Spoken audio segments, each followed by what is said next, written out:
When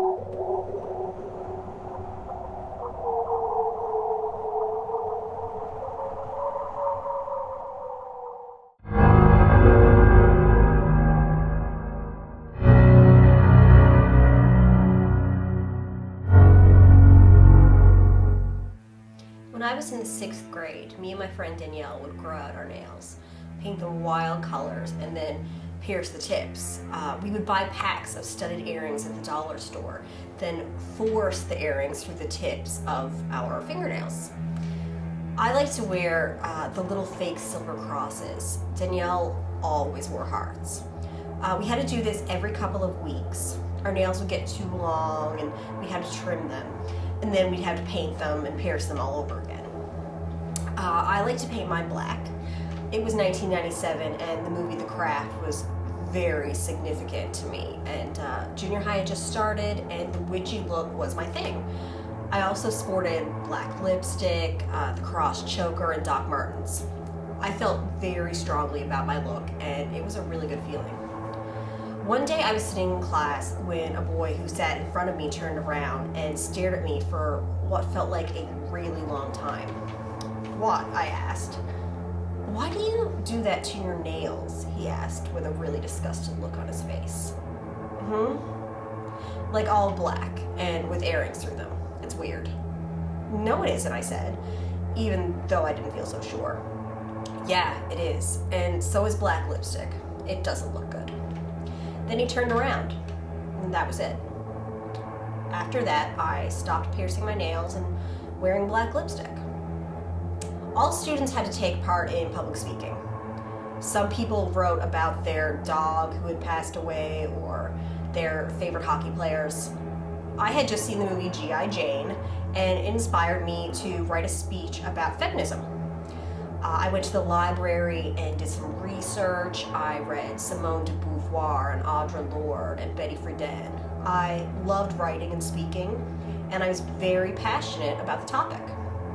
I gave a heartfelt speech about sexism and oppression. And when I was done, my female English teacher clapped enthusiastically. Most of the class gave me some light golf claps. Some of the boys did not clap at all. They just looked at me with disgust. After that, I stopped talking about feminism. I wanted to be a writer. I wanted to write strange, scary stories. I read and reread The Bloody Chamber by Angela Carter. I adored Haunting of Hill House by Shirley Jackson. I wanted to write just like that. In English class, we had a creative assignment to do, so I chose to write a short story. It was about a girl in junior high who keeps getting horrible pains in her stomach. Then one day in class, she gets her first period, and everyone can see the blood seeping through her white dress. All the kids laugh at her, and she literally dies from embarrassment. My teacher gave me an A+ and asked if she could read my story to the class. I was so proud. Of course I said yes. I beamed as she read it, and when she was done, a few of the boys snickered. Someone else said it was gross and that this isn't health class. My teacher must have seen the light fading from my eyes because she looked at me with this really sad look. It was the same look my mother gave my sister when she bought her first padded bra. After that, I stopped writing. Time passed and I forgot about all of the things I used to do. I forgot about writing, black nail polish, my skin grew paler, and my lips a really odd hue of blue. I bought foundation in a shade darker than my natural skin and a pink lipstick. When my cheeks began to look gaunt and hollow, I bought a pretty peach blush. This, mixed with too dark foundation, always made me look just a little bit sun-kissed.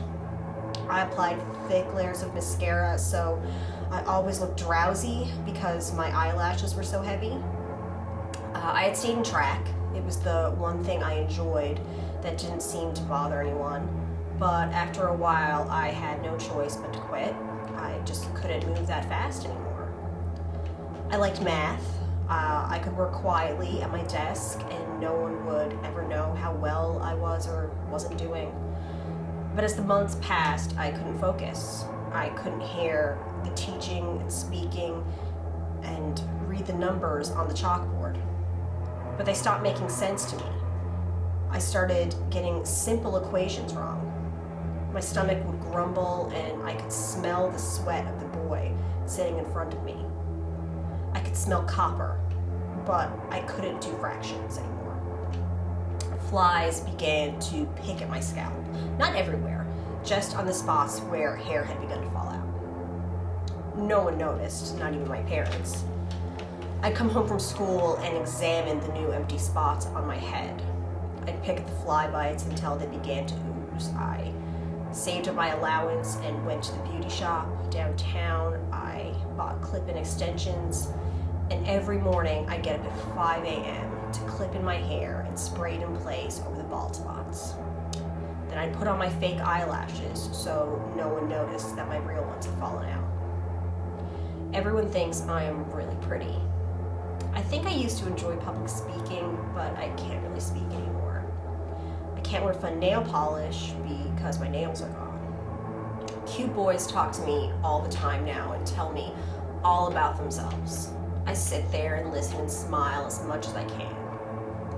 They like me because they think I'm pretty and a good listener, and I never talk about myself.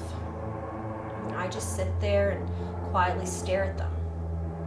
In reality, I can't stop thinking about how good their flesh might taste.